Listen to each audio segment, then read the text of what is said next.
सर्वे भवन्तु सुखिनः सर्वे सन्तु निरामया सर्वे भद्राणि पश्यन्तु मा कश्चित् दुर्भाग् भवेत् न त्वहं कामये राज्यं न स्वर्गं न पुनर्भवं कामये दुःखताप्तानां प्राणिनां आर्तनाशनम्. I would like to welcome you all for the 10th morning CME of our GP Association, and now I would like to give charge to Dr. P.C. Shahi to conduct the scientific session. Good morning everyone, a very warm welcome to this 10th CME which is based on our topic carcinogens in day-to-day life, silent but significant threat to our life. So today's topic is not only not just very significant but also highly relevant in our day-to-day life. So this enlightening topic will delve into the how carcinogens reduce our lifespan and contribute to the risk of cancers. So for this we are honored to have Dr. S.C. Tripathi sir, a renowned explorer in this field, as our speaker today. Dr. Tripathi's expertise and deep insight promise to make this session highly informative and thought-provoking. And we would also like to acknowledge our session hosts. They are not present at present, Dr. R.P. Shukla and Dr. Babita Shukla. So I would like to read about the credentials of Dr. S.C. Tripathi sir. आप सभी लोग जानते होंगे कि sir बहुत ही visionary हैं और बहुत ही ज़्यादा एक्सप्लोर करते हैं चीज़ों को. सर की ढेर सारी वेबसाइट्स हैं, आप जानते होंगे, शायद कुछ लोग शायद नहीं जानते होंगे कि ट्रिप एडवाइज़र पे सर के सबसे ज़्यादा मुझे लगता है कि फॉलोअर्स हैं ट्रिप्स पे और बहुत अच्छी इंसाइट्स देते हैं. I just would like to read about the credentials of Dr. S.C. Tripathi. At IMA and GP levels, he was Joint Secretary, then Honorary Secretary of IMA, President GP Association 2014. In radiology at city level, he founded Gorakhpur City Chapter of Radiology with its first secretary. At UP level, had been the Joint Secretary, Vice President, and then became the President of UP Radiology Association in 2000 and 2001. He was Organizing Secretary, UP Chapter IRA-IA, Organizing Chairperson, UP Chapter. He is being awarded with the prestigious Dr. B.N. Khanna Award and Shield, Traveling Fellowship Award of UP Chapter. He is being the Fellow Academy of Medical Specialties, Indian Medical Association. He is also the Fellow College of Radiology and Imaging. He is having a lot of websites on travel profile and blog satish.com, myhindiblog.in. So let's, without further ado, let's invite our esteemed speaker, Dr. S.C. Tripathi sir. The stage is all yours.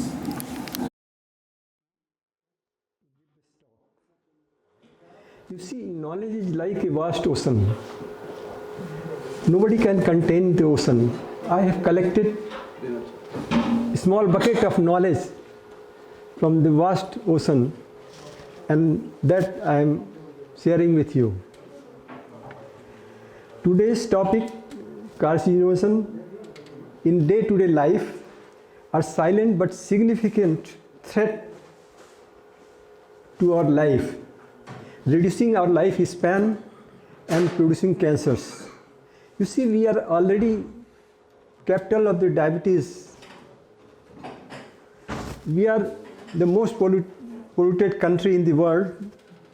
About 4 or 5 cities of our country are amongst the most polluted cities of the world. And now recently we have become the capital of cancer also. According to report of multinational company Apollo Group of Hospitals, they said that we have become the capital of cancer. It's a very alarming situation, you see, where we are going. अब देखिए, हम अपने दिल का ख्याल doctor प्रकाश के साथ रख लेते हैं, पेट का भी ख्याल रख लेते हैं, लंग का भी ख्याल डॉक्टर गुप्ता से रख लेते हैं, लेकिन अपने खाने पीने और अपने वातावरण जिसमें रहते हैं उसके बारे में बहुत लापरवाह हैं. सुन लेते हैं QI इतना है, ये QI इतना है, लेकिन हमारे ख्याल से काफ़ी लोग ठीक है, कोई बात नहीं, चलता है, ये है. इसी तरह कहीं भी कुछ भी खा लेते हैं, लेकिन उसका क्या इफ़ेक्ट होता है उसी के बारे में सोच के मैं ये टॉपिक बनाया हूँ. और जब मैं ये टॉपिक बना रहा था तो मुझे ये ख्याल आ रहा था, एक पिक्चर थी बहुत पुरानी, मेरे समय की, 20 साल बाद, उसकी कुछ लाइनें थीं. जिसमें था दुश्मन है हजारों यहाँ जान के, जरा चलना यहाँ पहचान के, कई रूप में है कातिल। तो ये कार्सिनोजन कई रूप में है आपके खाने में, यहाँ वहाँ। सुबह से मॉर्निंग में आप टूथपेस्ट करते हैं उसमें भी सल्फाइड होता है, वो भी कैंसरस है। तो कैंसर जो होता है ये सबका क्यूमुलेटिव इफेक्ट होता है, नॉट वन थिंग। और जेनेटिक कैंसर भी होता है, तो जेनेटिक 15 से 20% होता है। अगर वो आपके अंदर है और कार्सिनोजन आप ले रहे हैं तो आप बहुत जल्दी आपको कैंसर कहीं ना कहीं का हो जाएगा। Any how, my topic is this. This is disclaimer because I have taken some of the slides from Harvard and some of the slides from University of London just because they are very easy to comprehend. Content is what is carcinosis, terminology used in carcinogenesis, types of carcinogenesis, carcinogens in our day-to-day life, pollution, carcinosis, and life shortening. Genetic basis of carcinosis. I am very much interested in genetics. I like genetics and carcinogens and telomere shortening. Examples of day-to-day carcinogens. Genetic testing will reveal my own analysis. Have you done, anybody has done genetic analysis of genes? Nobody. I have done about 6 months back. So although it is private, but I will reveal for you just for the knowledge. And then there will be quiz questions. Now, just with due permission from President Pandey and Dr. Shahi, this is my site. I write on my site. This is my first international site. And ये Google ranking देखिए ऊपर दिख रहा है, इसमें हमारा world में number 1 है। पूरे वर्ल्ड में अपनी कैटेगरी में इस समय नंबर 1 है। 1, 2, 3, 4 ये सब मेरे ही टॉपिक हैं। और 20,030 ये एक दिन की जो है व्यूअरशिप है। ये मेरे जो व्यूअर्स हैं आप देखिए, इसमें जो है 40, एक दिन पिछले संडे का मैं आपको दे रहा हूँ डाटा, 40,956 थे, लगभग 7,000 पर डे के हिसाब से। जर्मनी में 31,457, United states 8,155, Singapore 242, Russian federation 173, Brazil ये। तो ये इंडिया में देखिए ओनली 70। इस पूरे उसमें साइट को देखने वाले इंडिया में मतलब 7 पर डे, और जबकि 7,000 पर डे, तो मेरी साइट इंटरनेशनली ज़्यादा फेमस है। दूसरी साइट है मेरी blogsatish.com, उस पर मैंने 61 आर्टिकल लिखे हैं, इस पर 35 और इस पर 35। ये both of websites are number 1 in Google से SEO ranking in the world. इस पर मेरी हिंदी टॉपिक है, इस पर भी देखिए सबसे ज़्यादा यूनाइटेड स्टेट्स 744, जबकि ये हिंदी में है। यूनाइटेड स्टेट्स सबसे ज़्यादा है, फ्रांस, कनाडा, जर्मनी, इसमें भी इंटरनेशनली देख रहे हैं, जबकि मैंने ये हिंदी भाषी लोगों के लिए ही बनाई थी ये टॉपिक। लेकिन ये भी जो है वर्ल्ड में जो है सबसे ज़्यादा अमेरिकन, इनके लिए मैंने एक थैंक यू, एक अलग से टॉपिक लिखा था कि thank you for encouraging me and you are my most valued visitors. So I have written 35 article on this, 35 my Hindi blog and 61 there. So that is 130. I can give PowerPoint presentation on 130 also. This is my TripAdvisor. सबसे पहले मैं इसी पे लिखना शुरू किया था। ये मेरा डैशबोर्ड है, TripAdvisor ने जो हमको सर्टिफिकेट दिया है। You have written 174, 2,86,000 viewer travellers around the world. इस पर मैं रिव्यूज सुपरस्टार और फोटो सुपरस्टार हूँ, व्यू अथॉरिटी हूँ। ये मेडल्स हमको मिले हैं TripAdvisor से। गूगल मैप, इस पे 173 रिव्यूज़ मैंने लिखा है, और इस पे 1704 फोटोज़ हैं, और व्यूअरशिप है 1,55,00,000, करीब 15 मिलियंस व्यूअरशिप है। इस पे भी मेरे बैजेज हैं, master viewers and master photographer. ये गूगल मैप ने हमको दिया है। Now coming to my topic, thank you very much for appreciation. Now coming to my topic, carcinogen and carcinogenesis. You see, carcinogens are silent killer. हमको दिखाई नहीं पड़ते. It is everywhere in the atmosphere, whatever you are eating, but they are causing significant threat to our lifespan. They are shortening our lifespan. Carcinogen have potential to damage और DNA में जो genes है उसको damage करते हैं and they mutate it, ये changes उनकी property change हो जाती है। तो वो प्रॉपर्टी चेंज ये होती है कि वो सेल डिवीजन अनकंट्रोल हो जाते हैं। अभी आगे मैं बताऊंगा आपको। Depending on the specific mutation, जिस टाइप का म्यूटेशन है मैं इसके बाद बताऊंगा, मेरे ख्याल से आपको क्लियर हो जाएगा क्या म्यूटेशन है। Change your genes start giving cells instruction to multiply uncontrollably and they result into cancer और tumours. This is the process. You see, this is the chromosome and genes, and they are carcinogen, ultraviolet, smoking, and there are other all the carcinogen. They mutate the genes. Here are the mutated genes, and mutated genes give instruction to the cell to multiply uncontrollably, and there is formation of the cancer cell proliferation. This is the terminology used. I want to clear this, because after understanding this, you have a clear knowledge about what is carcinogens. Accumulated genetic errors. Cancer is due to accumulation of the genetic errors after cell division. You see, with every cell division, there is a bit breaking of the ये आपके sales के अंदर जितने हैं वो chromosome के अंदर jeans उसमें चेंज आ जाता है। और टीलोमियर जो आपकी लाइफ का यार्डिस्टिक है, जितनी लंबी टीलोमियर होगी वही आपकी लाइफ है। It is a yardstick of your life. वो बिट टूटने लगती है और उस प्रोसेस में क्या होते हैं, कई नॉर्मल सेल भी बनते हैं, कुछ इमेच्योर एबनॉर्मल सेल्स भी बनते रहते हैं। तो वो जैसे जैसे इसीलिए जैसे जैसे आप कहा जाता है ना, एजिंग जैसे जैसे होती है वैसे वैसे कैंसर के चांसेस बढ़ते जाते हैं। वो इसीलिए कि वो एक्यूमुलेटेड होते जाती हैं, आपके जेनेटिक डिफेक्ट है वो एक्यूमुलेटेड हो जाते हैं। Cancer is not just one process, multiple process from genetic, from जो है atmosphere and from everywhere you collect accumulation of the errors and then you develop this tumour threshold. जब आपका घड़ा भर जाता है हर चीज़ का, तब वो एक थ्रेशोल्ड पे आ जाएगा, तब वो कैंसर पे हो जाता है। तो this is a tumour threshold pre cancerous stage that is called leukoplakia. Then there are, अब इसको ध्यान से देखिएगा, प्रोटोऑन्कोजीन्स यही कैंसर कॉज करते हैं। प्रोटोऑन्कोजीन्स they are normal genes and they are responsible for controlled cell division. Then tumor suppressor genes, example, there are so many tumor suppressor genes, amongst most popular is p53 genes. इनका ये काम है कि जब cell division ज़्यादा होने लगता है तो उसको रोक देते हैं। तो कैंसर तभी होता है जबकि प्रोटोऑन्कोजीन जो है वो डिफेक्टिव हो जाए और सेल बनाते जाए, रोके नहीं, कंट्रोल्ड नहीं है, अनकंट्रोल्ड डिवीजन। और p50 जीन्स भी इनएक्टिव हो जाए और वो सेल को कंट्रोल ना करें, रोके ना, तो ट्यूमर ग्रोथ होता चला जाएगा।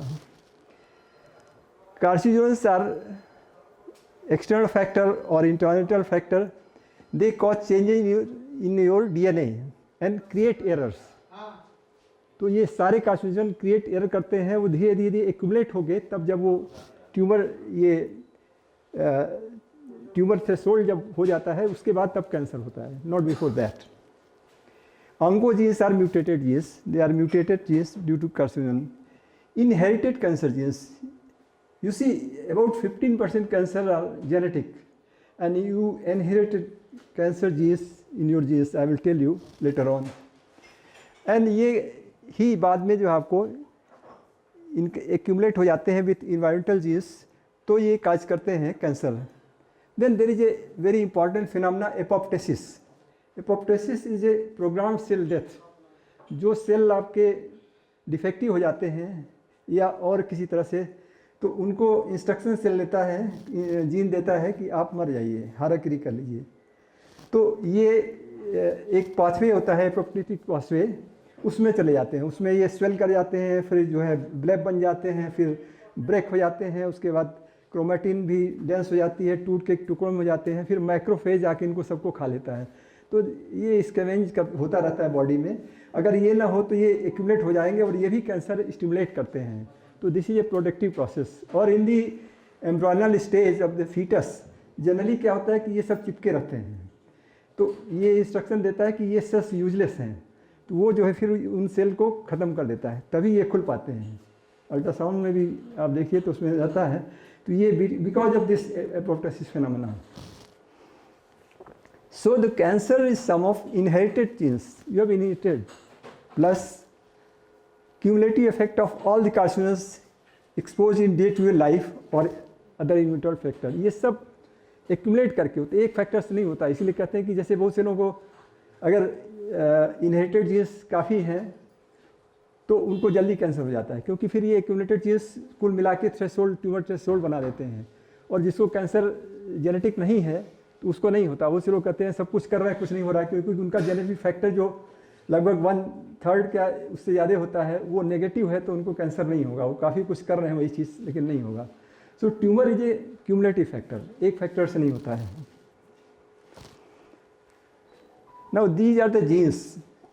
अगर ये जीन्स हैं BRCA2 तो आपको ब्रेस्ट कैंसर के चांसेस हैं। These are genetic genes. अगर ये हैं तो कैंसर होगा आपको ब्रेस्ट का, तो उसको सतर्क रहने की ज़रूरत है। कोलोरेक्टल कैंसर में MLH1, MS2, MSHS and PMS genes, ये जीन्स हैं तो आपको कैंसर होने की संभावना है, तो आप सतर्क रहिए। बाकी कार्सिनोजेंस आप कम लीजिए जिसको है। तो जेनेटिक टेस्टिंग का यही सबसे बड़ा फ़ायदा है कि आपको बता देता है कि ये इसकी पॉसिबिलिटी आपके अंदर लो है, मीडियम है, हाई है। तो उसी हिसाब से आप अदर फैक्टर्स को भी जो है, मेरी जेनेटिक काउंसलिंग भी हुई थी, उनके काउंसलर्स हैं जेनेटिक्स, वो बताते हैं आपकी अंदर ये फैक्टर हैं। मतलब जीन्स होने का मतलब नहीं है कि आपको कैंसर हो जाएगा। जब वो ऑन होंगे, ट्यूमर थ्रेशोल्ड बढ़ेगा, उसके अलावा बाकी फैक्टर्स एडअप होंगे, तब आपको जीन्स होगा। तो मान लीजिए आपके हाई पॉसिबिलिटी है तो जल्दी हो सकते हैं आपको। बाकी फैक्टर्स थोड़े से भी आप एक्सटर्नल कार्सिनोजेंस लेते हैं तो आपको हो सकते हैं। कम है तो आप लेते रहिए, काफ़ी नहीं होंगे आपको। तो ये एक्सप्लेनेशन है कि क्यों किसी को नहीं हो रहा है, किसी को हो रहा है। ये सारे जीन्स हैं। ओरियन है, BRCA, पैंक्रियाटिक कैंसर है। T53 जीन्स अगर म्यूटेट हो जाते हैं तब तो वाइड रेंज ऑफ कैंसर, क्योंकि यही ट्यूमर सप्रेसर जीन्स हैं। यही अगर ख़राब हो गए तो ट्यूमर रुकेगा नहीं, वो फिर बन जाएगा और होता रहेगा। Then types of carcinogens are chemical carcinosis, environmental radiations, medical radiations, viruses, some other medications and your lifestyle. Obesity अगर है तो ओबेसिटी इटसेल्फ एक कॉज ऑफ कैंसर। ये कहा जाता है कि अगर रिपोर्ट है कि 10 to 15% कैंसर, और even you have got no factor but you are obese, then they will be there. These are chemical agents. Afloxacin, they cause hepatocellular carcinoma. Ankylosing agent, they call lymphoma, leukemia. Alcohol में भी होता है, arsenic. ये सारे agents हैं जो कि carcinogens हैं, जो किस टाइप के कैंसर करते हैं।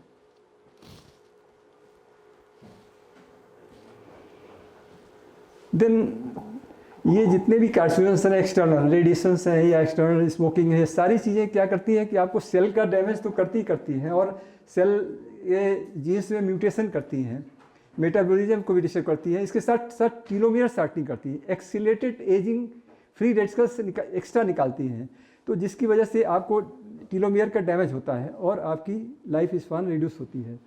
तो कैंसर के साथ साथ ये जितने भी कार्सिनोजेंस हैं ये टीलोमियर शॉर्टनिंग करते हैं, जो कि आपके लाइफ का पैरामीटर है, और वो शॉर्ट होता जाता है, आपकी लाइफ शॉर्ट होती जाती है। एयर पोल्यूशन को हम सबसे ज़्यादा नेगलेक्ट कर रहे हैं। और देखिए एयर पोल्यूशन में जो PM2.5 PM5 पार्टिकल होता है तो वो तो कोर्स होता है, लेकिन PM2.5 इतना माइन्यूट होता है कि आपको लंग से ब्लड स्ट्रीम में चला जाता है। तो ये सिस्टमिक इन्फ्लेमेशन एंड कार्सिनोजेनिसिटी करता है all over body. Specific disease outcome most strongly are stroke, ischaemic heart disease, chronic obstructive pulmonary disease, cancers including lung cancers, diabetes, pneumonia, neurological disorders. ये सारी चीज़ें आपको पोल्यूशन से हो सकती हैं। पोल्यूशन को आप सिंपल मत समझिए। अब देखिए एक रिपोर्ट है शिकागो यूनिवर्सिटी की, जिसमें 5 years लाइफ पोल्यूशन से जनरल इंडियंस की कम हो रही है, और उन्हीं की रिपोर्ट है। पता नहीं, मैं तो 5 से 7 साल ही समझता था, लेकिन उन्होंने बताया कि जो दिल्ली में रहते हैं उनकी लाइफ लगभग 11.9 years, लगभग 12 years कम हो रही है। मतलब सोचिए लाइफ कितनी इंपॉर्टेंट है। उनकी लाइफ दिल्ली में रहना मतलब अपनी लाइफ को कम करना है। डिजीज तो हो ही रही हैं। ये हमारी शिकागो की रिपोर्ट है। अब ये देखिए पोल्यूशन, आप इंडोर भी हैं तो भी आपको एक्सपोजर हो रहा है, क्योंकि छन के तो जा ही रहा है, कुछ तो जा ही रहा है। ये आउटडोर ये डाटा है स्टेट ग्लोबल एयर का। इसमें देखिए 19% लंग कैंसर है, besides COPD, ischaemic heart disease, stroke, second type disease, 90% अगर आउटसाइड आप जा रहे हैं, मूव कर रहे हैं दिल्ली में, तो ये सारी चीज़ें आपको हो सकती हैं। कैंसर 19%। इंडोर एयर पोल्यूशन का ये डाटा है, WHO का डाटा है। आपको 6% लंग कैंसर हो सकता है। और ये सारी चीज़ें 32% ischaemic heart disease only due to pollution, आपके पेशेंट बढ़ रहे हैं। अब आपको मैं ये समझाता हूँ, इसको ध्यान से समझिएगा, आपको पूरी जेनेटिक्स आपको समझ में आ जाएगी क्या कार्सिनोजन है। ये सेल मैंने हार्वर्ड यूनिवर्सिटी से लिया है, हार्वर्ड यूनिवर्सिटी USA। ये ह्यूमन बॉडी है, सेल्स हैं। You have got 36 trillion cells in your body and ये दिए नहीं, चलो। You have got 36 trillion cells in the body. In every cell you have nucleus, you have chromosome, they are double helix structures. This is from Harvard University. Now coming to the chromosome are made of double helix structure and they are made of nucleotides. आपकी पूरी जीवन कुंडली जो है वो इन 4 word से लिखी हुई है, ATGC, adenine, they are nucleotides. यही जेनेटिक कोड बनाते हैं जो कि आपकी लाइफ लिखा है कि ये कैंसर होगा, ये नहीं होगा, आप ऐसे डेवलप होंगे, आप काले होंगे, आप सांवले होंगे, जो भी होंगे, एवरीथिंग। मैंने इस पर भी एक आर्टिकल लिखा हुआ है कि genome is your life horoscope. तो ये चारों चीज़ें हैं। इसमें 2 पार्ट होता है, RNA हैप्लॉइड होता है। देखिए इसमें जो है ये थाइमिन एब्सेंट होता है, उसकी जगह यूरेसिल होता है। तो इसका structure cytosine, guanine, adenine and uracil होता है। तो ये हैप्लॉइड स्ट्रक्चर होता है, ये डिप्लॉइड होता है, डबल स्ट्रक्चर होता है। अब कैसे इसमें RNA जो मैंने बताया आपको, RNA 3 तरह के होते हैं। They are messenger RNA, transfer RNA, ribosomal RNA। आगे जो भी काम होता है हमारे बॉडी में, कुछ भी होता है, एनीथिंग, तो सेल जीन्स को इंस्ट्रक्शन देता है, जीन्स इंस्ट्रक्शन देता है, एक प्रोटीन बनता है और वो प्रोटीन ही सारे काम करता है। नॉर्मल काम, एबनॉर्मल काम, सेल बना, ये प्रोटीन, जिस टाइप की प्रोटीन बनेगी वही आपके बॉडी में एक्शन होगा। शायद जानते होंगे आप। ये प्रोटीन कैसे बनता है कि ये जो मैसेंजर RNA है, जो हमने आपको पिछला दिखाया है, ये मैसेंजर RNA, ये एक तरह से कॉपियर है। ये जीन्स आपका क्या है, आपके बॉडी के हर एक्टिविटी का मतलब एक बुक है जिसपे लिखा हुआ है आपको क्या होगा, जन्म कुंडली है। तो ये इस पर मान लीजिए कैंसरस म्यूटेटेड सेल है जो ये कॉपी करेगा, RNA जो कॉपी करके राइबोसोम में जाएगा, आपके सेल के राइबोसोम में जाएगा। ये राइबोसोम है, ये देखिए आ गया मैसेंजर RNA जो है, ये राइबोसोम में आ गया। इसमें लिखा हुआ कि कौन कौन से अमीनो एसिड्स आपको कलेक्ट करने हैं और कौन सा प्रोटीन बनाना है। ये रेसिपी जो है ये लेके मैसेंजर RNA राइबोसोम में सेल में इंटर कर जाएगा और ये जो है फिर ट्रांसफ़र आने को ऑर्डर देगा कि भैया तुम ये अमीनो एसिड्स कलेक्ट करो, क्योंकि इसी से ये प्रोटीन बनना है। तो ये ट्रांसफ़र RNA जो है वो बॉडी सेल से वो प्रोटीन अमीनो एसिड्स कलेक्ट करके ले आएगा और फिर यहाँ पे राइबोसोम में दे देगा। राइबोसोम में होता है राइबोसोलम RNA, ये फिर प्रोटीन बनाता है। ये देखिए प्रोटीन बन गया और यही प्रोटीन जो है जो भी काम होगा आपकी बॉडी में, कुछ भी होगा, ये सेल प्रोटीन से ही बनता है। जीन्स जो है इंस्ट्रक्शन दे के प्रोटीन बनाता है। अगर एबनॉर्मल प्रोटीन बने हैं तो एबनॉर्मल सेल डिवीजन होंगे, नॉर्मल होंगे तो नॉर्मल सारी एक्टिविटी आपकी चलती रहेगी। ये सब चीज़ मेटाबॉलिज्म सब कुछ इसी प्रोटीन से ही होता है। अब ये इसको समझिएगा ध्यान से कि जेनेटिक म्यूटेशन होता कैसे है। ये देखिए जेनेटिक कोड, ये भी स्लाइड जो है यूनिवर्सिटी कॉलेज ऑफ लंदन की है। ये मैंने केवल इसीलिए लिया है समझाने के लिए, इसमें इजीली समझ आ जाएगा। इसमें देखिए ये जीन्स जो है ट्रिपलेट होता है, इसको जेनेटिक कोड कहते हैं। इसी कोड को ही कॉपी करके RNA जो वर्क करता है प्रोटीन बनाता है और आपकी बॉडी में सारे काम होते हैं। तो ये देखिए नॉर्मल जीन्स में कोड है TAC, GCT, GAC। तो 3 तरह के म्यूटेशन होते हैं, सब्स्टिट्यूशन, इंसर्शन, डिलीशन। यहाँ पे देखिए TAC की जगह जो है A आ गया, ये सब्स्टिट्यूट हो गया, मतलब T has been substituted by A। तो this is a mutated gene. तो सब्स्टिट्यूशन इज ए प्रोसेस जिससे म्यूटेट हो रहा है। तो ये 3 तरह से म्यूटेशन होता है जो सेल में, जो आपके कैंसर्स होते हैं। और दूसरा होता है इंसर्शन। यहाँ देखिए टी है, एक टी और आ गया, ये इंसर्ट हो गया, तो this is called insertion mutation. Third is deletion, मतलब इसमें देखिए टी डिलीट हो गया। अब ये सी ने देखिए ट्रिपलेट बनाएगा, ये जेनेटिक कोड है, ये 3 का ही होता है, ट्रिपलेट का 3 बेसिस। तो ये दूसरे से बना लिया। अब यहाँ पे instead of T A C you are having A C G, it is a mutated gene, it may be cancer gene और एनीथिंग। तो ये 3 तरह के म्यूटेशन होते हैं। I think it will be clear to you. Substitution mutation, insertion mutation and deletion.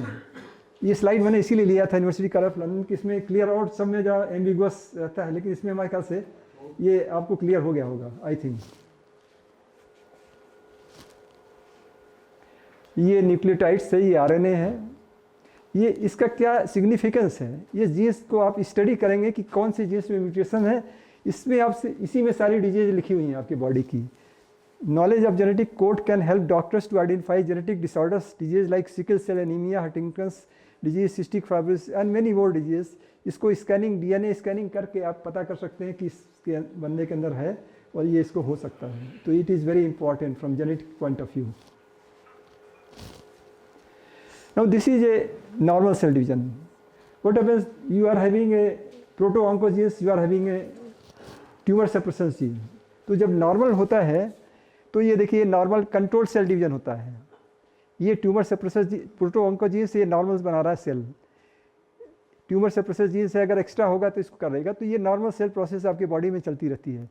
Malignant cell division में क्या होता है कि ट्यूमर सप्रेसर जीन, जिसका काम है ट्यूमर को सप्रेस करना, वो जो है वो लॉस ऑफ फंक्शन, उसका फंक्शन लॉस हो जाता है due to mutation of the tumour suppressor gene, loss of function, तो वो नहीं करेगा। और इसमें क्या होता है, प्रोटो-ऑन्कोजीन्स अगर म्यूटेट हो गई, नॉर्मल ये है नॉर्मल प्रोटो-ऑन्कोजीन्स, ये म्यूटेट हो गई तो ये गेन ऑफ फंक्शन, मतलब सेल बनाती जाएगी। तो cancer is a product of gain of function by proto-oncogene and loss of function by tumour suppressor gene. ये जब दो आपके म्यूटेट हो गए दोनों जीन्स तो कैंसर हो जाएगा ये। तो कैंसर का यही फंडा है। ये भी इंटरनेशनल उसी स्लाइड है। नाउ कैंसर जब होता है तो सेल्स बढ़ते हैं बड़ी तेजी से। तो इसमें एक प्रोसेस होती है एंजियोजेनेसिस। एंजियोजेनेसिस मतलब उनको सप्लाई चाहिए, blood supply, otherwise they won't grow. तो ब्लड वेसल्स आसपास की आते हैं। इसमें सबसे बड़ा रोल शुगर का है। अगर आप शुगर कंजम्पशन कम कर दें तो आपको कैंसर कम होगा या नहीं होगा। शुगर कम से कम खाएं, शुगर का ये सिग्निफिकेंस है, क्योंकि यही एंजियोजेनेसिस बढ़ाता है। एंजियोजेनेसिस जो है यही बढ़ाता है। अगर आप शुगर कम से कम खाएंगे तो आपको कैंसर नहीं होगा, यार हो भी गया है तो वो बढ़ेगा नहीं। तो ये this is very important thing. Now telomere length is the predictor, वही जो मैं आपसे पहले बताया, is the predictor of age and cancer. Telomere length shortens with the age. जैसे जैसे आप सेल डिवाइड होते हैं एक छोटा सा टुकड़ा टूट जाता है, तो कितना टुकड़ा टूटेगा ये आपके इसमें लिखा हुआ है, वही आपकी एज होगी। कितनी जल्दी किस एज में ख़त्म हो जाएगा। ओबेसिटी ये जल्दी एक्सेलरेट हो जाता है। Factors smoking, lack of physical activity, obesity, stress, exposure to pollution. जो दिल्ली में है आपको पोल्यूशन वहाँ ज़्यादा है तो वहाँ शॉर्टिंग ज़्यादा हो रही है, यहाँ भी हो रही है। और उसके साथ साथ कैंसर रिस्क।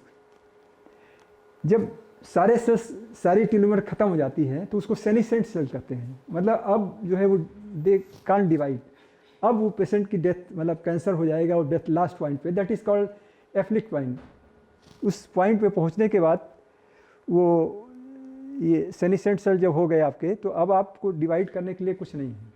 तो सीधे सीधे डीएनए का लॉस होगा, डीएनए डैमेज होगा और कैंसर होगा, डिजीज होगी बहुत तरह की, और डेथ इज एमिनेंट। ये देखिए telomere shortening is a predictor of your unchecked oxidative stress lead to accumulation of DNA damage. Accumulation देखिए वर्ड यूज हुआ है, accumulation of DNA damage ultimately result in accelerated tumour shortening. अब देखिए ये original है। इसके बाद देखिए ये इस एज में इतनी बड़ी हो गई।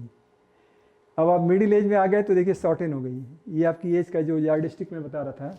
और ओल्ड एज में आ गई देखिए ये है। अब ये जब यहाँ पे हैफ्लिक, इसको हैफ्लिक पॉइंट यहाँ है, ये जब सारी चीज़ें ख़त्म हो गई तो अब क्या बचा?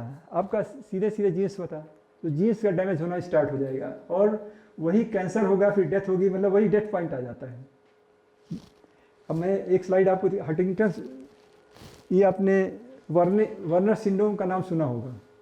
वर्नर सिंड्रोम में क्या होता है कि इसमें जीन्स रहते तो ओरिजिनल है वही है, लेकिन एक्सीलेटेड हो जाती है, मतलब ड्यू टू डिजीज प्रोसेस। तो क्या होगा, बड़ी जल्दी जल्दी जो हैफ्लिक पॉइंट पे पहुंच जाएंगी। तो देखिए ये जो है, ये लड़की जो है 15 साल की, देखिए 48 साल में क्या हाल है। It is because of telomere starting, telomere बहुत फास्ट स्टार्ट हो रहा है। Originally it was same, but due to disease this Werner syndrome, मतलब इनकी डेथ भी जल्दी हो जाती है और जल्दी भी हो सकती है। इस ये एजिंग 35-40 में भी इतने ये एज दिखाई पड़ सकती है आपको। It is because of telomere starting. और टीलोमियर स्टार्टिंग आप देख रहे हैं, जितने सारे कार्सिनोजन और जितने पोल्यूटेंट्स हैं वो सब पहले साइड में हम दिखाया है, वो सब एक्सीलेटेड कर रहे हैं। अब देखिए आप शुरू करते हैं सुबह से टूथपेस्ट से। टूथपेस्ट में सोडियम लॉरेल सल्फेट होता है, ये एक कार्सिनोजन है। अब देखिए इतना, बहुत से लोग इतना सारा लेते हैं, इसकी ज़रूरत ही नहीं है। जितने भी डेंटिस्ट हैं कहते हैं जस्ट ए ड्रॉप लीजिए आप, एक ड्रॉप सफिशिएंट है, एक ड्रॉप डालिए पेस्ट पे, उससे ज़्यादा की जरूरत नहीं है। तो आगे मैं बताऊंगा, जितना कम से कम आप कर सकिए उतना, एलारा प्रिंसिपल है, I will tell you later on, तो उससे आपका काम चल जाएगा। आप इतना डाल लेते हैं, पूरा भर लेते हैं, unnecessary, that is wastage, money भी बचेगा आपका और कैंसर भी कम होगा। तो कम से कम लीजिए, क्योंकि ये कोलगेट में भी है, मैं भी करता हूँ, कोलगेट में है। अब मैं बताऊंगा कि कई चीज़ें हैं जिसको आप बच नहीं सकते हैं, तो क्या करेंगे उसके लिए। तो ये सुबह से ही स्टार्ट हो जाता है कार्सिनोसिस, आपके सेल में भी होता है, सुबह से हो जाता है, सबका एक्यूमुलेटिव इफेक्ट है। अब कैंसर वाले फूड जो हैं, यूरोप में जो है क्यों रिजेक्ट किया, क्योंकि 527 फूड में एथिलीन ऑक्साइड पाया गया, ये कैंसर से। ये एथिलीन ऑक्साइड इनकी सेल्फ लाइफ बढ़ाने के लिए ये इससे स्टरलाइज कर दिया जाएगा, जबकि ये फसलों में माइक्रोबियल कंटेमिनेशन, ये मैंने टीवी 9 से लिया है, मैंने कई सोर्स से इकट्ठ किया है जिससे कि सिंप्लीफाई हो सके, आप समझ सकें इसको। तो ये एथिलीन डाई ऑक्साइड जो है ये सेल्फ लाइफ बढ़ाता है। तो आप जो सोच रहे हैं कि जो है काजू और बादाम खा रहे हैं, किशमिश खा रहे हैं और बहुत अच्छा हेल्थ के लिए, उसमें भी आप कार्सिनोजन ले रहे हैं, तो मैं तो उसको भिगो देता हूँ, दूसरे दिन धोता हूँ, देखिए काला काला निकलता है उसमें, तो सारे केमिकल करते हैं। तो जितने फ्रूट्स हमारे यहाँ सब हैं, अब इसमें आ नहीं रहा है, प्लस ये MDH मसाला में भी पाया गया था, MDH मसाला में भी एथिलीन ऑक्साइड पाया गया था और उसकी वजह से जो है इसको बैन कर दिया गया था। तो आप मसाले खा रहे हैं, वहाँ भी कार्सिनोजन है। अब ये देखिए आप मसाला खा रहे हैं, चना मसाला, आप तो सोच रहे हैं क्या मस्त है, और उसमें भी मिला हुआ है थोड़ा सा। तो वही क्यूमुलेटिव इफेक्ट जो होता है, थोड़ा थोड़ा थोड़ा थोड़ा आप हर जगह से ले रहे हैं, सुबह से ही स्टार्ट कर देते हैं कार्सिनोजन लेना। ये देखिए, ये जो आप इसमें बनाते हैं, इसमें बिस्फेनॉल ए होता है। ये जो आप निर्लेप पर ले रहे हैं, ये जब क्रैक हो जाता है तो इसमें ये कार्सिनोजन जो है पनने लगता है। तो प्लीज़ इसको हटा दीजिए अपने यहाँ से, निर्लेप वाला बिल्कुल हटा दीजिए, ये कार्सिनोजन करता है, डेफिनेटली करता है। अब स्टील का ले लीजिए, क्योंकि काफ़ी दिनों से जो हो रहा है, ये जब ये पुराना हो जाता है, या ज़्यादा से ज़्यादा आप साल भर यूज़ कीजिए, फेंक दीजिए इसको, क्योंकि अगर आप इसको यूज करेंगे तो ये बिस्फेनॉल ए इसमें पाया जाता है, ये carcinogen, it is A carcinogen. अब देखिए कोका कोला आप पीते हैं, कोका कोला में ये रिपोर्ट, ये इंटरनेशनल रिपोर्ट है, इसमें टीलोमियर शॉर्टनिंग भी करता है, cell ageing and DNA changes, ये इंटरनेशनल रिपोर्ट है। Metabolic disease, inflammation, type 2 diabetes and cancer. अब होता क्या है, देखिए लिखा हुआ है डेंजर, इसमें कैरामेल होता है, जिसको ब्लैक करने के लिए उसको कोका कोला बनाते हैं, वो कैंसरस होता है कैरामेल जो बनाते हैं। आप सोचते होंगे कि भैया पीला वाला पी लें, उसमें ये केमिकल लिखा रहता है 2 एडिटिव E112, ये ऑरेंज कलर देता है, फैंटा, और इसमें ये भी कार्सिनोजन है। मिरिंडा, इसमें प्रिजर्वेटिव डालते हैं, सोडियम बेंजोएट, ये भी कार्सिनोजन है। स्टेबलाइजर, उसमें थक्का ना पड़े इसलिए स्टेबलाइजर डालना पड़ता है, इसका नाम है E14, ये उसमें लिखा रहता है, ये पड़ा है इसमें। प्रिजर्वेटिव डालते हैं, फास्फोरिक एसिड डालते हैं, ये एसिड है, ये बच्चों के दांत को काटता है। लोग कहते हैं ना कि वो टॉयलेट इससे धो सकते हैं, तो वो इसीलिए दे सकते हैं कि ये उसका एक लेयर काटता है। फास्फोरिक एसिड भी नुकसान करता है। और एक 350 मिलीलीटर बोतल में 80 मिलीग्राम शुगर होता है, 80 ग्राम्स। अब सोचिए ये पूरा शुगरी ड्रिंक है, पूरा एक दिन का आपका एक लंच 25 ग्राम जो है वो परमिटेड है, एक दिन में आप 25 ग्राम ले सकते हैं। तो यहाँ 80 ग्राम एक बोतल ले रहे हैं, मतलब आप लंच उतना कैलोरी ले रहे हैं। तो इसीलिए आपको ये मेटाबॉलिक डिजीज और सारे इन्फ्लेमेशन, जितना ही शुगर होगा उतना ही इन्फ्लेमेशन कॉज करेगा। तो सोचिए कितना बड़ा ये हैवक है, इसीलिए लिखा है देखिए डेंजर। हम लोग अक्सर लेते हैं, सभी जगह दिया जाता है, अक्सर हर बारात में दिया जाता है। पान मसाला और गुटखा जो है ये तो जानते ही हैं, मौत का दूसरा नाम गुटखा पान मसाला है। अगर आप इसमें गुटखा में अगर एब्सेंस ऑफ टोबैको है, फिर भी उसमें बहुत सारे केमिकल्स और बीटल नट्स होते हैं, ये भी कार्सिनोजन होता है। सो oral cancer is the most common cancer of males in India. मौत का दूसरा नाम, अभी देखिए जमूरों को दिखाता हूँ मैं आपको, कौन कौन जमूरे दूसरे छिप के इसका प्रमोट कर रहे हैं। देखिए कौन जो है इलायची खाता है, इलायची और केसर कौन खाता है, ये इनडायरेक्टली कहीं पे निगाहें कहीं पे निशाना, ये कर रहे हैं गुटखे का प्रचार, लिखा रहे हैं इलायची शुद्ध प्लस, ये सारे कार्सिनोजन हैं। लेकिन सरकार बैठी हुई इसलिए कि जो है पैसा मिलता है। ये देखिए जितने फल आप खा रहे हैं, सोच रहे हैं फल खा रहे हैं बड़ा हेल्दी है, बड़ा एंटीऑक्सीडेंट मिल रहा है, कितने फल आप नहीं जानते पकाए गए हैं कार्सिनोजन मिला के। इसमें सोडियम कार्बाइड, जबकि गवर्नमेंट ने बैन कर रखा है, फिर भी चल रहा है, कोई चेक थोड़ी नहीं करता है। ये सारी दुकानें भरी, ये सब dangers of artificial ripening in fruits, treating unripe fruits with ethylene gas triggers natural ripening process. लेकिन वो थोड़ा थोड़ा आपको हो जाता है, मतलब आपको मिल जाता है। देन आप अपनी कोठियों में जो है ग्रेनाइट लगाए हुए हैं, ग्रेनाइट में ट्रेस एलिमेंट होते हैं यूरियन थोरियम, इससे रेडान गैस होती है और निकलती रहती है, और ये कैंसर्स होती है। और ये स्टडी है जॉन मेयर एंड न्यूकॉम की, एक जर्मनी में स्टडी है, जिन्होंने बताया था कि 10% कैंसर्स वहाँ पे जो है it was because of emission of radon gas from the granite. और ये दूसरी स्टडी है जिसमें जो है रेडान गैस जो है ये निकलती है, 14% काज है ये। However radon gas is dangerous levels may also be present in shops, offices, factories unless there is effective ventilation. क्योंकि ये गैस रेडिएशन है, तो अगर वेंटिलेशन इफेक्टिव है, ग्रेनाइट लगा हुआ है उससे रेडान इमिट हो रही है, लेकिन अगर इफेक्टिव वेंटिलेशन है तो वो निकल जाएगा, तो उसके चांसेस कम है। लेकिन जो क्लोज चैम्बर है, ऐसी चैम्बर्स हैं जिसमें है, तो रेडान गैस निकलती रहती है और आप इनहेल करते रहते हैं, and that is one of the cause of cancer. Germany में इसकी बड़ी डेफिनेटिव स्टडी हुई है, John mayor and Newcom scientist इन्होंने किया था, जिसमें 10 to 12% कैंसर काज में ये रेडान गैस था from the granite. So granite emits radon gas which is dangerous and highly carcinogenic. ये आप बड़े टेस्ट से खा रहे हैं। Repeated heated RCO generate polycyclic aromatic hydrocarbons. पहले दूसरे बार में तो नहीं, लेकिन जैसे जैसे बढ़ता जाता है वो जो तेल रहता है उसमें ये है पॉलीसाइक्लिक एरोमेटिक हाइड्रोकार्बन्स इसमें आ जाता है, तो ये कैंसरस है। आप बड़े चाव से खा रहे हैं, लेकिन कितने बार का है वो, 4 बार का, 5 बार का, 6 बार का, 7 बार का है, वो कैंसरस होता है। इसमें ये जो है रिपीटेड कुकिंग, ये देखिए ये सब में जो है अगर रिपीटेड है, कई बार का बना, घर पे बनाते हैं तो ठीक है, सेफ है, बट बाहर का खाते हैं आप नहीं जानते हैं कई बार का तला हुआ है, किस तेल में तला हुआ है। ये देखिए ये जो है, ये देखिए ये जो है इसमें है repeated cooking oil polycyclic aromatic hydrocarbon से भरा हुआ है। अब इसमें जो भी जलेबी, समोसा, पकौड़ी जो भी तली जाएगी, ये इसमें आ जाएगा, आप आराम से खा लेते हो। बाहर का जो भी खा रहे हो आप नहीं जानते हो कि क्या है, कितनी, और यूजुअली तेल फेंकते थोड़ी ना है, उसी में बनाते रहते हैं, तो ये चीज़ बच के जो है। देन आप एयर फ्रेशनर यूज करते हो, रूम को फ्रेश करते हो, बड़ी अच्छी सुगंधी आती है, लेकिन इसमें फॉर्मल्डिहाइड, एसिटाल्डिहाइड, बेंजीन, टोलिन, एल्थिन, इन्हीं सब से मिलकर बनता है इंडोर एयर फ्रेशनर। ये कार्सिनोजन है। These are all carcinogens to human cells. जो भी आप फ्रेशनर यूज करते हो वो सब क्लोज कमरे में, वो you are taking inhaling carcinogens. ये जो है raw mangoes, they are dipped in chemical carbide, they are all carcinogens, ये तो आप जानते हैं।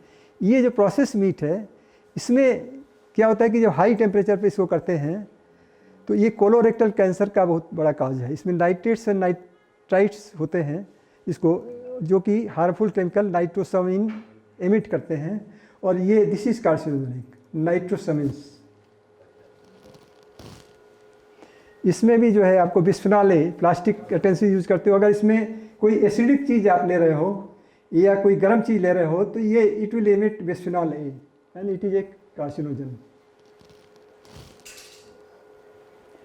ये देखिए आज भी निकला था, मैं कलेक्ट करके आप लोगों के लिए लाया हूँ, मिस्टर चौधरी ने किया। ये पॉलीसाइक्लिक, इसमें जो सूप वगैरह आप लेते हैं गरम गरम आता है, बहुत अच्छा खा लेते हैं, गरम गरम फूड आता है, इसमें ये कार्सिनोजन निकलता है। Polycyclic aromatic hydrocarbon decabromodiphenyl ether, ये इसमें से एमिट होता है, तो ये भी कार्सिनोजन है। ये जो आप टिंड फूड खाते हो इसमें भी बिस्फेनॉल, इसका जो इनर लेयर है, while canned food offers convenience it may harbour cancer causing agent bisphenol A. तो ये टिंड फूड में आप रसगुल्ला और ये सब बहुत सारी चीज़ें आती हैं टिंड फूड में, तो इसकी इनर लाइनिंग जो है ये एक एसिडिक कंटेंट अगर है थोड़ा, ये हीटेड या एसिडिक, मतलब जो भी प्लास्टिक खा रहे हो अगर हीटेड है, एसिडिक है, तो यू आर इनहेलिंग कार्सिनोजन, मतलब यू आर इंजेस्टिंग कार्सिनोजन। ये जितने हैं पॉलीसाइक्लिक, ये पे इसमें भी होता है, जितने जले बारबेक्यूइंग, ग्रिलिंग बारबेक्यूइंग, ये भी कैंसर्स, उसमें कैंसर्स हो जाता है। जितना भी आप पकाओगे, ग्रिलिंग करोगे, बारबेक्यूइंग करोगे, उतना जो है कैंसर्स एलिमेंट इसमें आ जाते हैं। ये बिस्कुट्स, इसमें भी जो है पोटेशियम सॉर्बेट होता है, इसकी हाई लाइफ सेल्फ लाइफ बढ़ाने के लिए आप बड़े चाव से बढ़िया 2-4-5 खा लेते हो, ये सब भी ले रहे हो आप कार्सिनोजन। एक्रिलामाइड, इसमें भी होता है एक्रिलामाइड, चिप्स में जो high potato chips, French fries, toasted breads. The international agency of research on cancer IARC has classified acrylamide as a probable human carcinogen, तो इसमें आ जाता है अगर हाई टेम्परेचर पे ये किया है। ये देखिए पेस्ट में ये ले रहे हैं आप, ये जो है पेस्टिसाइड्स हो रहा है, आप तो जानते ही हैं फूड वगैरह में कितने सब्जियों में रहता है। एलारा, अब आप इससे कैसे बचें? तो देखिए कई चीज़ है जो आप खाएंगे ही, अब गेहूँ बाज से आटा लेंगे, सब कुछ लेंगे, तो ये है कि ये रेडियोलॉजी का प्रिंसिपल है प्रोडक्शन का, डॉक्टर प्रीति जानती होंगी। ये production ALARA as low as reasonably achievable, तो मेरे ख्याल से यही प्रिंसिपल यहाँ भी अप्लाई करना चाहिए कि रीजनेबली। अब हम रेडियोलॉजिस्ट हैं तो रेडिएशन से बच नहीं सकते, लेकिन जितना फालतू खड़े हुए फालतू ले रहे हैं कम से कम कोशिश करें। उसी तरह कार्सिनोजन भी हम ये थोड़ी ना पार्टी में जा रहे हैं तो कहीं ना कहीं कुछ खा लेंगे, लेकिन जनरली मत खाएं, कम खाएं, या जितने भी सोर्सेस हैं कार्सिनोजन से उससे बचते रहें, क्योंकि बचाव ही एक उपाय है, क्योंकि आप ख़त्म तो कर नहीं सकते, तो आपको बचना ही है। और वो आप अपने मन से, you are so intelligent you can devise that. अब डिसाइपल्स ऑफ बुद्धा से लोगों ने पूछा, शिष्यों ने, कि sir how to live a good and successful life. He said very simple, hold your tongue while eating और स्पीकिंग। अपने जवान को आप रोके रहिए खाने में और बोलने में, जब आप कड़वा बोलेंगे नहीं, उल्टा सीधा बोलेंगे, संयमित रखिए, तो आपसे कोई लड़ाई होगी नहीं। कोई सब कुछ सबसे प्रिय बोलिए या ना बोलिए, तो संयमित बोलिए, संयमित खाना खाइए, यही एक बचाव का सबसे बड़ा लक्षण है। ये बुद्धा की टीचिंग है। अब देखिए बस ये टॉप कैंसर हैं, अब मेरा ये टॉपिक नहीं है कि इसके बचाव, लेकिन ये कि ये सारी चीज़ें हैं, ये कैंसरस हैं, और भी बहुत सारी चीज़ें हैं इसमें, और ये टॉप एंटी कैंसर फूड्स हैं। मतलब ये, और इनको भी धो के आप कायदे से कहिए, और अगर आपके यहाँ जगह है तो ये ऑर्गेनिक है तो ले सकते हैं आप। ये सारी चीज़ें जो है, गार्लिक है, टोमेटोज हैं, लाइकोपिन होता है इसमें, सेलेनियम होता है, ये एंटीऑक्सीडेंट है, तो आपको टीलोमियर शॉर्टिंग बचाएंगे ये। अब genetic testing for life style disease, can your DNA predict your risk? Yes it can. मैंने अपना कराया है, although it is private, one should not reveal, but I am revealing क्योंकि ये साइंटिफिक फैक्ट है। ये देखिए genetics testing, I will tell you how much you live, which disease you suffer. ये जेनेटिक टेस्टिंग बता सकती है आपको कार्डियोवास्कुलर डिजीज़, कैंसर क्या क्या होगा आपको, और उसके अकॉर्डिंगली आप अपनी लाइफ स्टाइल चेंज कर लें तो आपसे मतलब ये प्रिवेंटिव इसका रोल है। अब ये मेरी टेस्टिंग हुई थी जिसमें ग्लूटेन टॉलरेंस, ये लैक्टोज इंटॉलरेंस ये है मेरा, पीनट इंटॉलरेंस है, एंटीऑक्सीडेंट कैपेसिटी स्लाइटली रिड्यूस्ड है, ये मीडियम है, बाकी सब नॉर्मल है। अब ये देखिए कैंसर, किस किस कैंसर के लिए मैं प्रोन हूँ। Colorectal cancer normal risk, lung cancer slightly increase risk, बाकी bladder cancer, melanoma, renal carcinoma, basal cell का फल ये नहीं हो सकता, नॉर्मल है, ये हमारे जेनेटिक्स में नहीं है, मतलब मेरे।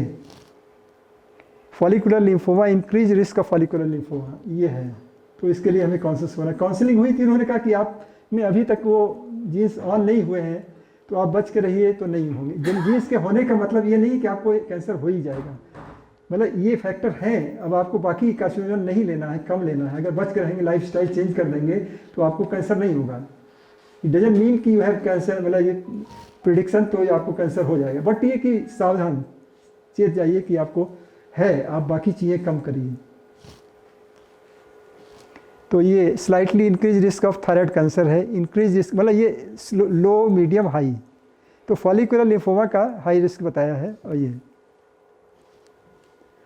ये cardiovascular disease doctor Prakash sees, atrial fibrillation normal risk, coronary heart disease increase risk, stroke increase risk.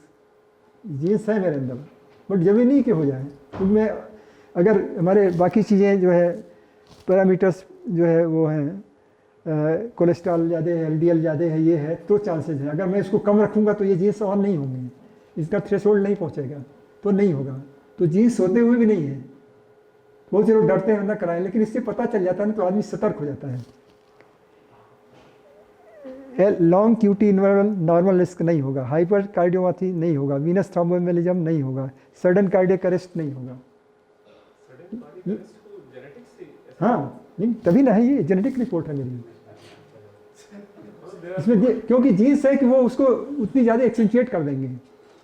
मतलब ये कि जरूरी नहीं है, अगर ये जीन्स है और बाकी फैक्टर है ये सब मिलके आपको सडन कार्डियक अरेस्ट होने के ज़्यादा चांसेस हैं। अगर ये आपके जीन्स में नहीं है तो आपको चांसेस कम है, ये थोड़ी ना किया नहीं होगा। मतलब ये 30% फैक्टर है, मान लिया 30% जेनेटिक है और 60% आपने लाइफ स्टाइल चेंजेस हैं तो 90 हो गए, और आपको 0 है तो 30% कम हो गए, 70% पे नहीं होगा, ट्यूमर थ्रेशोल्ड नहीं पहुंचेगा तो नहीं होगा। तो ये इसका सिग्निफिकेंस यही है। रेजिलियंस, अब ये थोड़ा सा जेनेटिक में ये भी दिया है, रेजिलियंस ये हमारी बिहेवियरल कंडीशन बता रहा है। Resilience resilient to stressful condition, learning ability अच्छी खासी ठीक ठाक है, मतलब ये जेनेटिक्स प्रेडिक्शन है। और ये जेनेटिक टेस्ट में आया है। Bad cholesterol LDL unlikely to have, LDL नहीं बढ़ेगा मेरा ज़्यादा। Good cholesterol unlikely, homocysteine blood pressure ये लाइकली है, ब्लड प्रेशर है मुझको। अब ये है रिस्क प्रोफाइल है, ये हमने अपना मैप बाई बायोम, इसमें 2 मैप बाई जीनोम और मैप बाई बायोम होता है। तो ये हमें करीब 11,000 था, मैं 10,000 में किया था, और 14,000 हमारा ये लगा था। करीब 14,000 का ये ज़्यादा इंपॉर्टेंट है। इसमें जितने बैक्टीरिया हैं आपके गट में जो है 33 मिलियन बैक्टीरिया हैं, ट्रिलियन, वो उनसे ये एसेस करता है क्या क्या आपको हो सकता है आपके गट बैक्टीरिया से। तो ये लगभग नील है हमारे। Type 2 diabetes, rheumatoid arthritis, hypertension, atherosclerosis, ये सारी चीज़ें नहीं होनी है। मतलब उनके जेनेटिक फैक्टर कम है, मतलब एक बाकी फैक्टर तो है ही है, क्यूमुलेटिव होता है ना। तो जेनेटिक फैक्टर हमारे पास नहीं है, मतलब अब 100 में अब मान लीजिए 30 जेनेटिक्स है, बाकी 70 लाइफ स्टाइल चेंजेस हैं, तो 30 कम हो गए तो हमारे फैक्टर कम हो गए, चांसेस कम हो गए। अगर दोनों हैं तो ज़्यादा हो जाएंगे। Thank you very much for question sharing.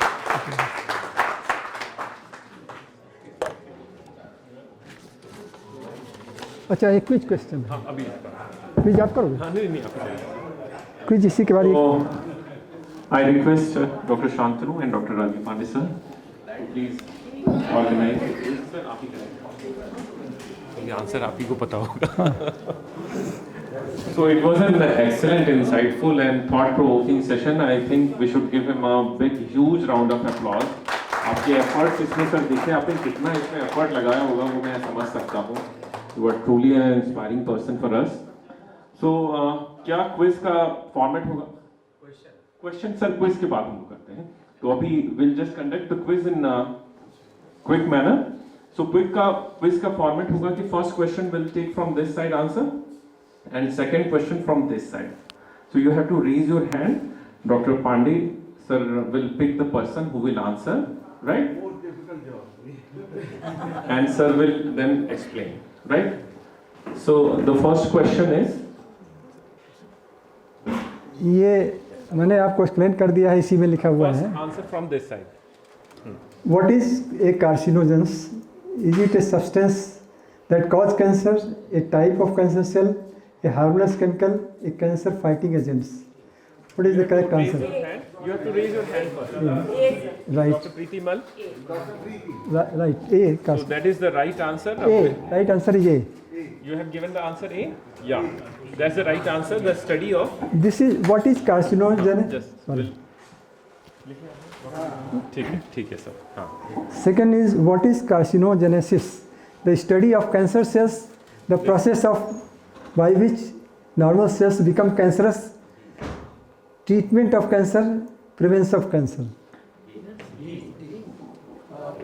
You have to raise your hand and then sir will pick.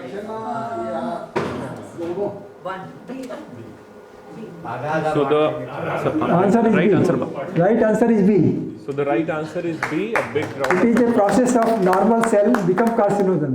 Carcinogenesis सही ना होगा, normal cell carcinogen. Radon gas is emitted by pesticides, room freshener, scented candles from granite. Dr. Bai Singh. B. D. D. Answer बाद में answer बाद में पहले कोई answer D is the right answer. Granite. That's the right answer. ये tough question था, आपने सही आंसर दिया है. हाँ. Fourth question. Which chemical is used to increase shelf life of dry fruits? Bisphenol A, ethylene oxide, This side. calcium carbide, polycyclic aromatic hydrocarbon pair. Dr. Narendra. Ethylene oxide. That's the right answer. Big round of applause. That's the right answer. Dr. Narendra.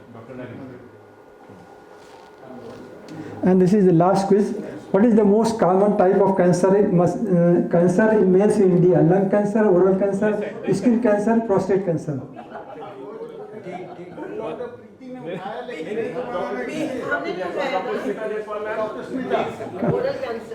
Yes, it is right answer. Yeah, that's the right answer. Big round of applause for oral cancers. So that's the end of the quiz. Yes. So we'll invite any questions. If you have, you can ask. हमने doctor साहब एक जगह कहीं पढ़ा था कि telomere रीफॉर्मेशन भी होता है। हाँ, होता है। उसकी बाइंडिंग भी होती है। अगर हम अपना लाइफस्टाइल चेंज कर लें, अच्छी चीजें करें, अच्छी चीजें खाएं, और ऐसा क्या सही है क्या? हाँ, सही है। टेलोमेरेज एक एंजाइम होता है। टेलोमेरेज एंजाइम जो उसको इमॉर्टल एंजाइम्स कहते हैं, ये भी थोड़ा इंक्रीज हो जाता है और ये रिपेयर करता है। तो ये लंबी होती चली जाएगी। हाँ, मतलब पूरा नहीं खत्म, ये स्लो कर देगा। टेलोमेयर स्टार्टिंग रेट खत्म नहीं होगी, आपको मरना तो वही है, लेकिन ये है कि टेलोमेरेज स्टार्टिंग जो रेट नहीं वो घट जाएगा। बढ़ता है कि नहीं सर? क्या चीज? रोकना अलग बात है। हाँ, रोकता है। रीफॉर्मेशन अलग बात है। नहीं, स्लो कर देता है और थोड़ा रोकता है। अगर टेलोमेरेज एंजाइम वाली चीजें खा रहे हैं तो ये थोड़ा सा रिपेयर करता है, नॉट ये। उसमें ये लिखा था कि ये बढ़ता भी है। हाँ, बढ़ सकता है, बढ़ सकता है। हाँ, वो यही पूछ रहे हैं कौन सी एक्टिविटीज है जिससे हम बढ़ा सकते हैं। नहीं, दूसरा क्वेश्चन है सर कि आपने ये कहाँ से कराया था अपना? ये मैप बाई जीनोम एक साइट है, आप खोलिए अपने, उस पर आ जाएगा, उस पर सारे नंबर दिए हुए। आप डॉक्टर साहब देख लीजिए और इसको जीपी के व्हाट्सएप पे डाल दीजिए। मैप बाई जीनोम, ये आप खोलेंगे, ये सब आ जाएगा। They were telling to और भी कई हैं डॉक्टर साहब जाने। पैराग्लाइडिंग वाले भी करते हैं, लोकल तो लेवल मैंने पे कोई जो करता हो उसका उनसे नंबर negotiate शेयर किया, कर बाइक में कराएंगे, अच्छा, वो बाहर से ही तो आप आते हैं। पैसा कम ये कर हैदराबाद दो। में है, हैदराबाद की लैब है। आप contact सैंपल कर तो यहाँ सकते से हो वो सैंपल वो डॉक्टर भेजते हैं राजीव किट, उससे स्वाब का सैंपल ले डॉक्टर जाते राहुल हैं भार्गव और जो आते लैट्रिन हैं का लेके हर पैक करके दे देते Saturday हैं। वो एक को, बार बता वो दीजिए कि तो हाँ, he वो was उन्हीं का telling, कुरियर रहता है, वो चला वो एक जाता बार तो बता दीजिए सर, तो उनसे कि अगर कैसे आप कैसे हुआ था, कैसे मैंने बात करो और एक कैंप ऑर्गेनाइज कर लो, तो जो कराना चाहता है एटलीस्ट वो तो करा ले। है। मैंने अपना जो कराया था वो हैदराबाद की लैब है, मैप माई जीनोम। तो उन्होंने स्वाब किट भेजा था, जो मैं गले के लिए स्वाब लिया था, जिसके लिए हमारा DNA टेस्टिंग हुई थी। और मैप माई बायोन में वो उसका मेरा 14,000 लगा था और 10,000 करीब लगा था इसका स्वाब टेस्टिंग। ये मैप माई जीनोम, मैप माई बायोम, मैंने गट बायोम भी टेस्ट कराया था। तो इसके लिए भी एक स्वाब स्टिक थी और उनके पास स्टेलाइजर था, जिसमें उसको करके जैसे ले जाते हैं लैब टेक्नीशियन, उससे से पूरा इतना बड़ा किट भेजा था और अपने कुरियर से भेजा था।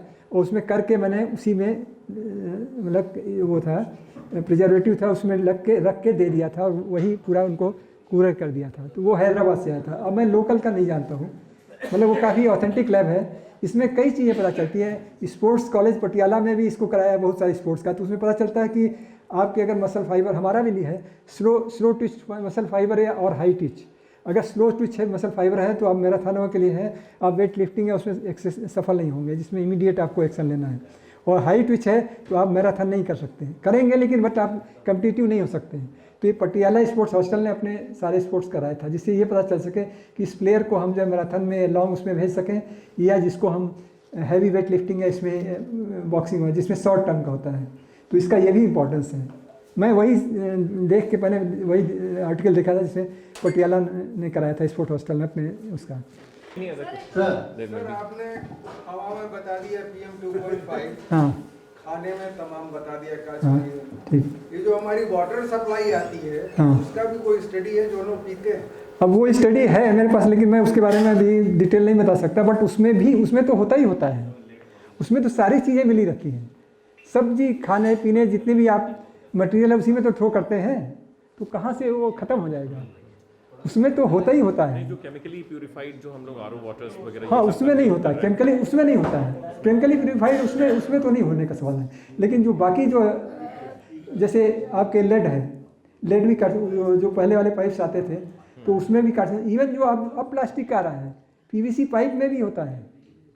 PVC पाइप से जो पानी आता है उसमें भी आया है, उसका भी है, मतलब पढ़ा है हमने, उससे भी होता है। मतलब उसको काफ़ी रिफाइंड कर दिया गया है, लेकिन उसमें भी थोड़ा कार्सिनोजन होता है। सर किस खाने में टेलोमेयर एंजाइम्स हैं वो बता दें शॉर्ट में, क्या खाया जाए? मेरे पास एक drop, I have only 1 drop of knowledge. So तो उतना स्लाइड दिखाई थी ना सर, हाँ। खाना है वो सर टीलोमेयर इंक्रीजिंग जो आपने स्लाइड जो टीलोमेयर इंजीन पर्टिकुलर मैं नहीं बता सकता, लेकिन जो भी वो एंटीऑक्सीडेंट्स जो हैं वो थोड़े से टीलोमेयर शॉर्टनिंग को रोकते हैं। जिसमें मेन फ्रूट्स एंड सैलेड्स थे, फ्रूट सैलड्स थे वो टीलोमेयर शॉर्टनिंग को रोकते हैं, और कुछ में, अब मैं उसका एग्जैक्ट स्टडी नहीं है, लेकिन कुछ में जो है टीलोमेयर इंक्रीजिंग एंजाइम्स भी होते हैं। रॉ फूड्स जो है लेकिन वो बच के उसको धो के और ऑर्गेनिक हो तो ज़्यादा फायदेमंद, नहीं तो अदरवाइज वो फिर वो शॉर्टनिंग करेंगे। तो दोनों इफेक्टिव है कंट्रा। biome mapping and genomic mapping, at what age it should be done, because body is constantly changing and environment is constantly changing. The level of pollution is increasing or decreasing, and body is in dynamic equilibrium. So what will be the ideal age to get this test done, and when this test will be needed to be repeated? नहीं, इसको repeat देखिए, ऐसा है jeans तो आपको पहले से हैं, ये थोड़ी ना है इस स्टेज में बढ़ गए उस स्टेज में पहले भी थे। मैं अगर ये टेस्ट अगर 20 पे कराता तो भी निकलता, क्योंकि जीन्स तो इनहेरिटेड है ना। जीन्स जो भी हमारे अंदर कैंसर जीन्स हैं दे आर ऑल इनहेरिटेड। तो इनहेरिटेड तो बचपन से ही प्रेजेंट है हमारे। आप 10 साल की एज में कराइए तो भी होगा, 20 साल कराइए, 40 साल में कराइए, 50 साल में कराइए, 60 अब कराए तो भी होगा। वो तो होगा ही होगा। जेनेटिक कहाँ चेंज होगा, उसमें कोई चेंज नहीं होगा, वो आपको मिलेगा ही। किसी एज में करा लीजिए, एनी एज। हमने तो अपने अभी पिछले साल कराया है, लेकिन हमारा लड़का कराता है कि चूँकि आप इतने साल से जीन्स ऑन नहीं हुए हैं तो आपको चांसेस कम है, क्योंकि मैंने I am T toddler, I am non smoker, तो हो सकता है कि इससे थोड़ा बचे हों। सर हमारे क्विज विनर्स के लिए प्लीज आप लोग जोर से तालियां बजाते रहें इनका